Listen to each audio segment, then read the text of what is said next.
Ada beberapa nama besar juga yang tidak berani memerankan Nika Ardila.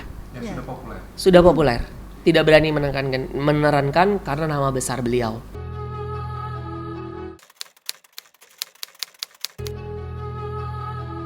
Targetnya ada, cuman mungkin kita nggak bisa kasih tahu di sini. Itu kejutan. Targetnya sebuah kejutan. Tapi yang pasti semuanya udah ongoing. Jadi kayak kita sudah melakukan close casting untuk pemain-pemainnya. Kita udah lakukan close casting. Kita sudah tes make up dan kostum ke mereka semua calon pemain gitu ya. Jadi emang semuanya sudah ongoing. Pokoknya just wait and see gitu. Kejutan dari kami. Oke, kalau itu mungkin bisa aku bilang mungkin baru 45% kali ya. Ya, bisa dibilang 45% ya. Karena selebihnya ntar di production sama post production kan agak sedikit butuh waktu. Bisa dibilang fix, bisa dibilang tidak. Karena kayak misalnya contoh nih ya, nominasi pemain Nika Ardila tuh ada 3. Kita baru 2 orang yang kita panggil untuk tes make up dan kostum. Tinggal 1 lagi yang belum.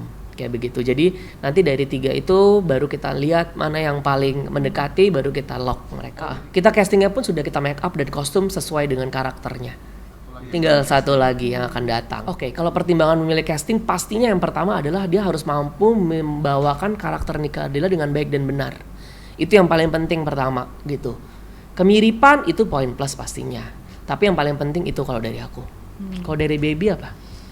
Iya sama, jadi kayak yang kalau kita kan lihat beberapa film-film luar gitu ya tentang itu kan nggak mesti harus mirip gitu kan, yang penting makeup itu akhirnya jadi ini support banget, tapi yang penting tuh gimana dia actingnya jadinya lebih ke situ sih. Jadi ya aku sebagai penulis menyerahkan pada sutradara sih, lebih ke situ sih sebenarnya. Oh selalu lah, kita kan selalu komunikasi, diskusi bahkan gitu kan. Pun misalnya Baby tidak bertanya pun, aku kasih Beb yang jadi mami si A menurut Baby.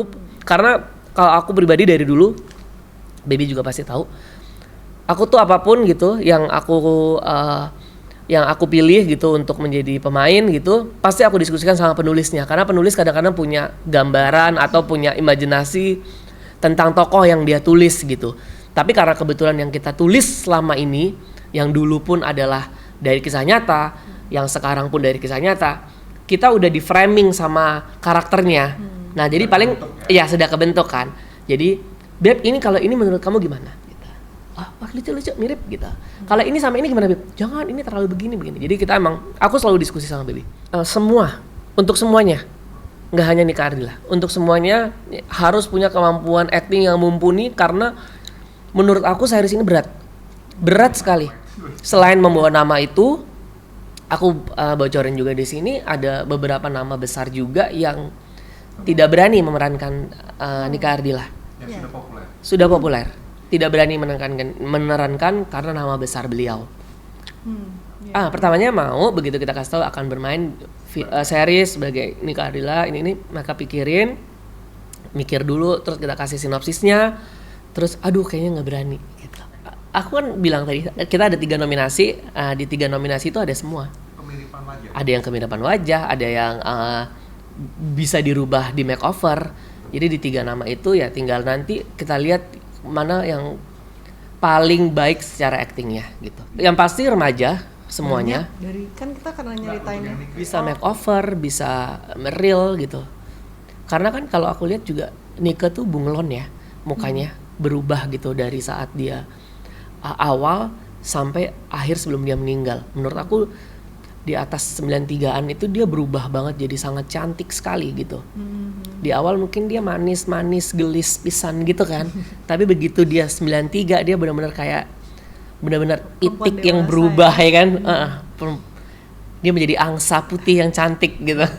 Pemirsa, demikian kabar terbaru dari dunia hiburan tanah air. Jangan lupa like, comment, dan subscribe SK Entertainment untuk menyaksikan video-video selanjutnya. Sampai jumpa.